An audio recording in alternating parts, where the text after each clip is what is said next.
For our second part of this unit, now we're looking into ecosystem ecology. And so for that, this first video, we're going to really focus on what an ecosystem is before getting into energy flow and nutrient cycles within an ecosystem.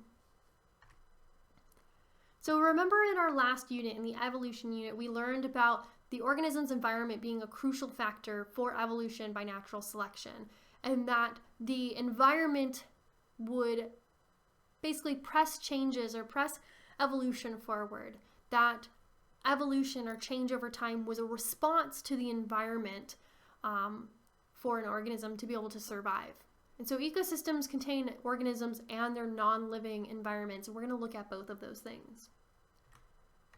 So an ecosystem is a community of organisms and all of the non-living components. So we're looking at biotic things and abiotic things. So biotic environments, these are all the living things within an area. Often we refer to this as a community. So we're looking at all the different species of plants, of animals, of bacteria, fungi, any type of living thing found in that area. And then the abiotic environment is the physical environment. What are the chemical and physical conditions? So what are the nutrients that are available? How's the water content? What's the soil content like? What's the weather like? Sun, rain, things like that. So usually we're talking about the habitat when we're talking about the abiotic factors. Now, with an ecosystem, biologists can study the inputs and outputs of energy, molecules, organisms, and the relationships between organisms. And by understanding these relationships, we can make better decisions about the environment. We don't want to just know about the individual organisms living within an area, but we also want to know how do they interact with each other and with other species within the same area.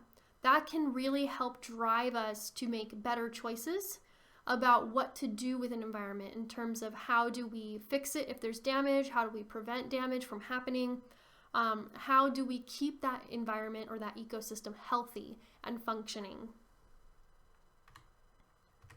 So biomes are the largest ecosystems and they have specific characteristics, and we can break them down into terrestrial and aquatic.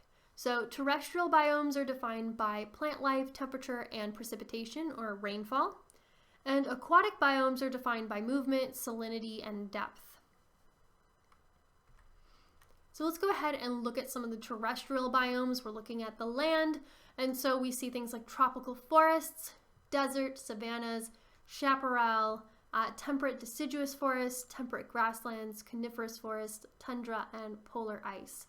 And what we see is that there's differences for all of these. There's going to be differences in the temperature.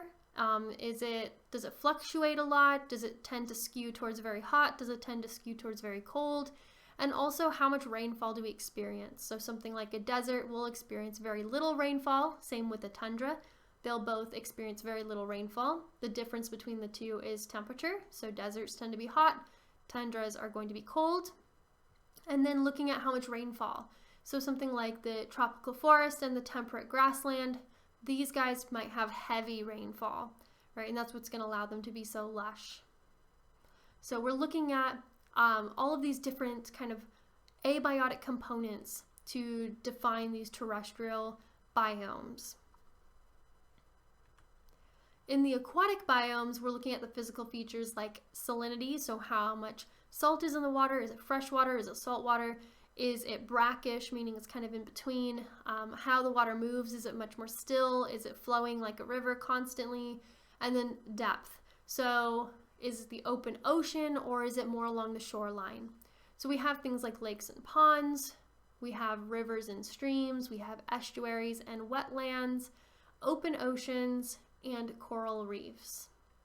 And so we can see how these guys are kind of distributed. We see most of it is open ocean, as you would expect, but we see that there are lakes and ponds. These are a bit too small to see on this map, just because they are pretty small, though you can see things like the Great Lakes. The rivers and streams are these thin lines you see running throughout the country, and then the coral reefs along the coastline and the open ocean along kind of out, well, in the open. And then the small areas of wetlands along the coast.